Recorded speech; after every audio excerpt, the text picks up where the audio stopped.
Il y a quelques jours, quelqu'un m'a posé cette question. Didier, est-ce que je peux méditer sur une chaise? Et ma réponse a tout changé pour lui, parce que la question n'est pas tellement de savoir quelle est la plus belle posture ou la posture la plus techniquement juste pour méditer, mais plutôt de savoir dans quelle posture tu peux oublier ton corps. Et ça change tout.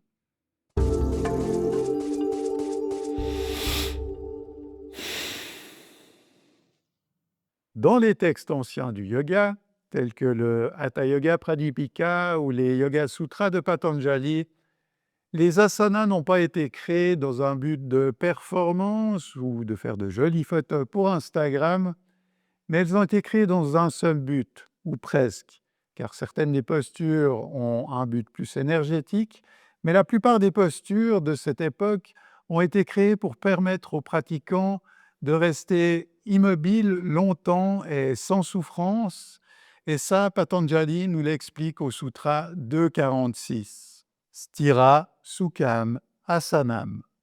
La posture doit être stable, stira, et confortable, sukha.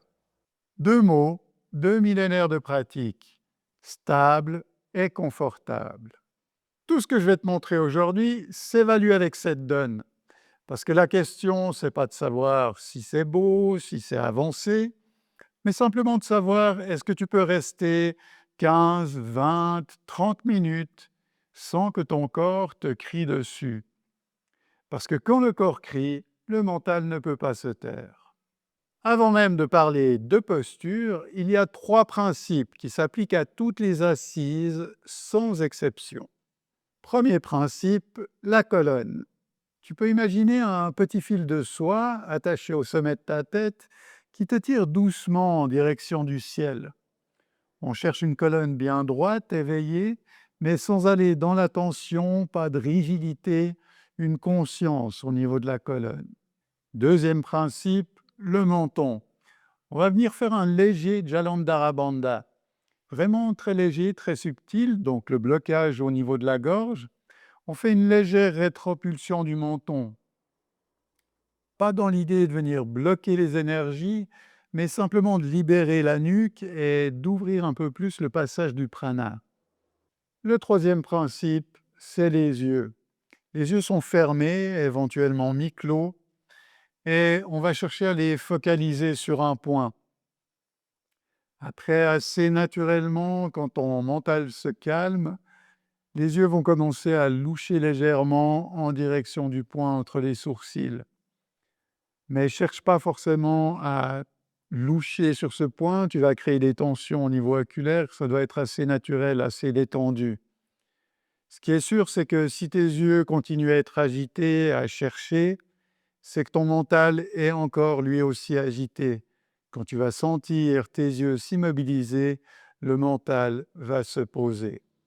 Ces trois fondations sont présentes dans toutes les assises.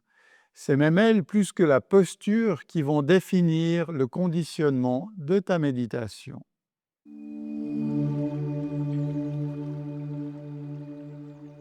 Je vais commencer par là, et c'est volontaire, parce que la posture sur une chaise est souvent la plus déconsidérée, alors qu'elle est bien souvent le choix le plus intelligent. Dans certaines traditions, comme le bouddhisme tibétain, le zen, méditer sur une chaise est une pratique complète. Ce n'est pas considéré comme une roue de secours, c'est vraiment un choix qui est totalement viable. Comment t'installer? Les pieds bien à plat au sol. On veut un contact réel avec la terre, le dos droit, sans t'appuyer contre le dossier si tu peux, les mains posées, paumes vers le bas ou vers le haut, les épaules détendues, la mâchoire relâchée.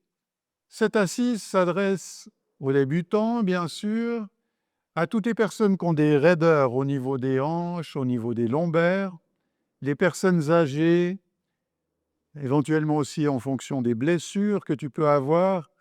En fait, elle s'adresse à quiconque voudrait méditer longtemps et sans combat. Ce qu'il faut retenir, c'est qu'il n'y a aucune posture avancée qui soit supérieure à la posture assis sur une chaise bien tenue. Parce que Sthira Sukham Asanam ne parle pas de lotus, Il parle de ta capacité à disparaître dans l'immobilité.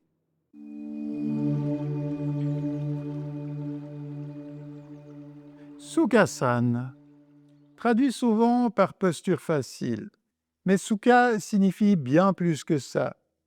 Sukha, c'est l'espace au centre de la roue, l'opposé de dukkha, qui est l'essieu qui frotte, qui signifie aussi souffrance. Les jambes sont croisées simplement, naturellement. Il y a une clé que la plupart des gens ignorent dans cette posture, c'est que tes genoux devraient être plus bas que ton bassin. Pour t'aider à ça, tu peux utiliser un coussin de méditation, un bloc, une chaise de méditation, un zafu, une couverture. Et c'est vraiment important de le faire si tu veux pouvoir méditer. Autrement, il y a de fortes risques que ton bassin bascule en arrière et tu vas passer toute ta séance de méditation à lutter contre la gravité. Ça va être plutôt un effort d'endurance contre ta posture que de la méditation. Avec un simple coussin, qui n'a pas besoin d'être un zafu hors de prix, ton bassin va légèrement basculer vers l'avant. Tes lombaires retrouver une forme naturelle, se rétablir dans leur alignement naturel, et la colonne naturellement s'allonger, les épaules se relâcher. Ton corps comprend et il coopère.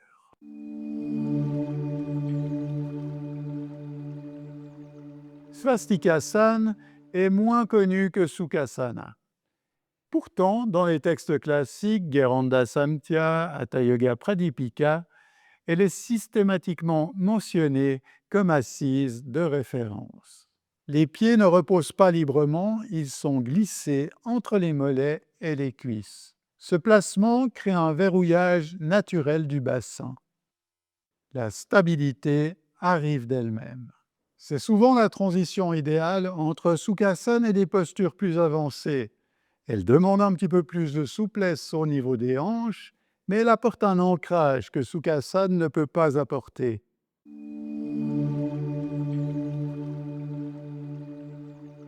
Vajrasana, aussi connu sous le nom de Virasana. C'est un petit peu une anomalie dans le monde du yoga parce que c'est la seule posture qui est recommandée directement après avoir mangé. Elle active fortement la zone digestive. C'est une assise qui est beaucoup utilisée dans le pranayama et aussi comme posture de méditation dans le mouvement zen. Si tes chevilles sont un peu raides, tu peux placer un coussin ou une serviette roulée sous ton coup de pied. Ça va adoucir un petit peu. Et si c'est plutôt au niveau des genoux que tu sens que ça proteste, tu peux venir glisser un bloc ou alors un coussin entre tes fessiers et tes talons. C'est une posture qu'on va éviter en cas de pathologie des genoux, si tu as des problèmes au niveau des ménisques, des ligaments. Elle est vraiment déconseillée. Des études ont montré que la compression des artères poplitées peut survenir après une longue période en Vajrasana. Si tu souhaites faire une longue méditation ou une grande séance de pranayama, préfère des assises avec les jambes croisées ou alors sur une chaise.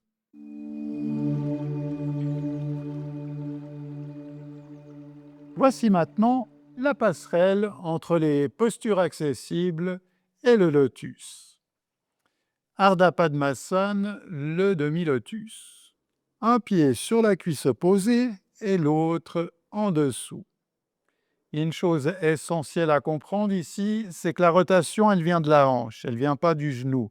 Si je vais tirer pour monter mon pied, je vais forcer sur le genou et il y a de fortes chances que je vienne me blesser au niveau de l'articulation tibio-fémorale ou alors des ligaments collatéraux.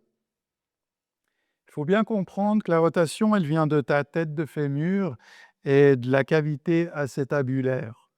C'est là que vient cette rotation externe. Si ce n'est pas encore le moment, il va falloir travailler sur tes hanches, sur l'ouverture des hanches, mais surtout pas forcer. Le demi-lotus attendra. Une chose qui est importante, si ton genou se soulève, il faut lui donner un support. Tu peux venir mettre un coussin dessous. Il faut vraiment que ton genou puisse s'appuyer, se relâcher pour éviter un cisaillement au niveau de tes ligaments. Et pour faire correctement, que ce soit ton demi-lotus ou on verra après le lotus, je cherche à ramener mon talon collé sur mon ventre et ma plante de pied va venir regarder au plafond.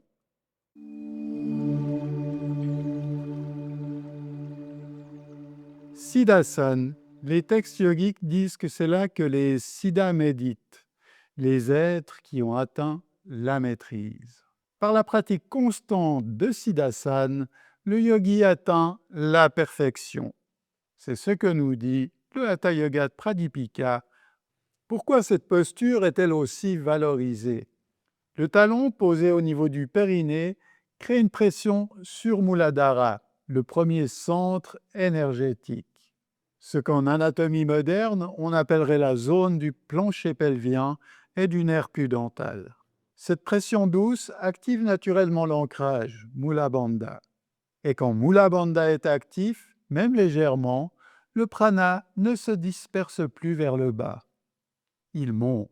C'est pour ça que les textes l'associent à la méditation profonde, pas pour son esthétique, pour ce qu'elle fait à l'intérieur.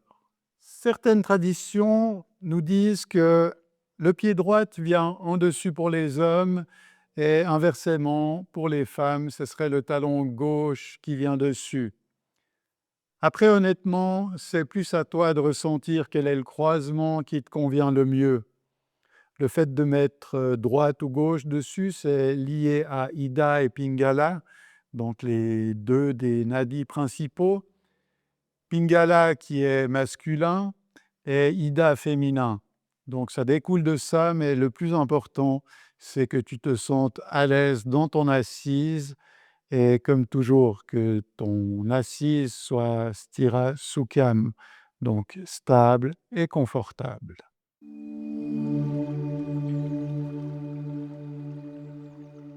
Voyons maintenant Padmasana, la posture du lotus.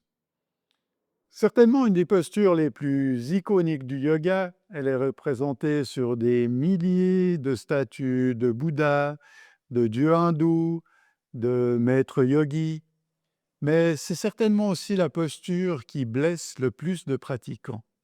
Pourquoi est-elle mythique? Les deux pieds sur les cuisses opposées créent une symétrie parfaite. Le corps forme un triangle avec une base au sol, stable comme une pyramide. Le circuit pranique est fermé, les mains en mudra, les pieds orientés vers le ciel. Il n'y a plus de dispersion possible. Je me permets de te mettre un petit peu en garde sur Padmasana. On a souvent envie de forcer, et si on force, même si c'est de manière progressive, ça peut créer des lésions au niveau des ménisques, et ça de manière irréversible. C'est une posture qui demande une mobilité au niveau des hanches qu'on n'a pas forcément naturellement. Très peu de gens l'ont naturellement. Donc, c'est une posture qui va se travailler en dehors du lotus. Le lotus ne se travaille pas dans la posture. Il y a plein d'autres postures qui amènent au lotus. Il faut travailler beaucoup l'ouverture de hanche, la mobilité de la hanche et jamais forcer. Quand vient le moment de faire le lotus, il vient, il s'installe tout seul. Et encore un détail, que tu sois en demi-lotus ou lotus, quand tu ressors, il y a quand même une légère torsion au niveau du genou. Donc on va prendre le temps de ressortir sa jambe et de venir tendre sur la jambe. Ceci des deux côtés de manière à réaligner les ligaments avant de mettre la jambe en tension, pas ressortir et déplier directement.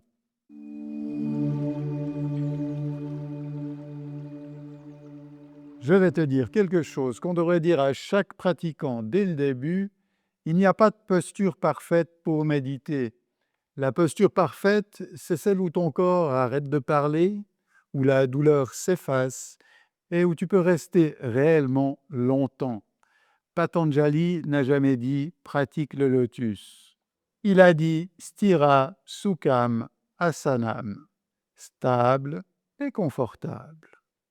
Quand tu trouveras cette assise, et tu la trouveras, quelque chose d'extraordinaire arrive.